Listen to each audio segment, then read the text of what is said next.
You are not just your thoughts. You are your habits, your choices, your character. But if you've been making the wrong choices for years, are you stuck with them forever?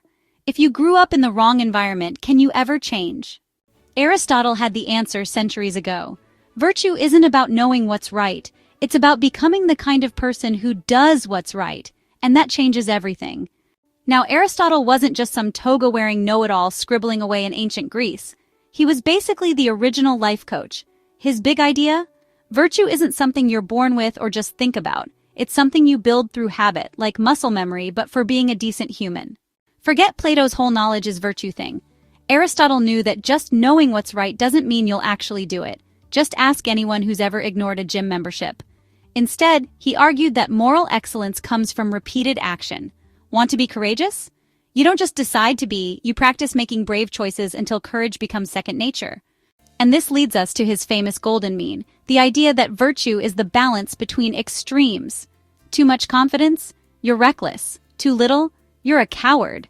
The key is finding that sweet spot through practical wisdom, or phronesis, basically the ability to read the room and make the right call. But here's the kicker. Aristotle believed that to truly be virtuous, you shouldn't just act good, you should feel good about doing good. The ideal person doesn't reluctantly do the right thing while wishing they could be a jerk. They genuinely enjoy being virtuous. Now, Aristotle wasn't operating in a vacuum. He was pushing back against Socrates and Plato, who thought people only did bad things because they didn't know better. Aristotle wasn't buying that. He knew humans were messier than that. Just because you know lying is bad doesn't mean you won't fib to avoid an awkward conversation.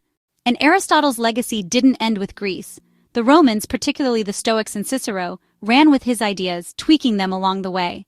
The Stoics, for example, thought emotions were the enemy, and that reason alone should guide morality, while Aristotle saw emotions as part of the equation. When properly trained, they could help us make good choices. Fast forward to today, and Aristotle's virtue ethics is still shaping discussions in psychology, moral education, and even self-help. Unlike strict rule-based systems, looking at you, Kant, Aristotle's ethics is more about cultivating character than following a checklist. So, is virtue just about forming good habits? What about moral dilemmas where virtues clash? And if we're shaped by our environment, do we really have control over our character? These are the questions that keep Aristotle's philosophy alive and debated centuries later. I'll leave you to discuss in the comments about whether virtue is something we can truly change or if we're just stuck with what we've got. You can support us by subscribing if you haven't already. Take care of yourselves, take care of your loved ones, and I'll catch you soon in another video.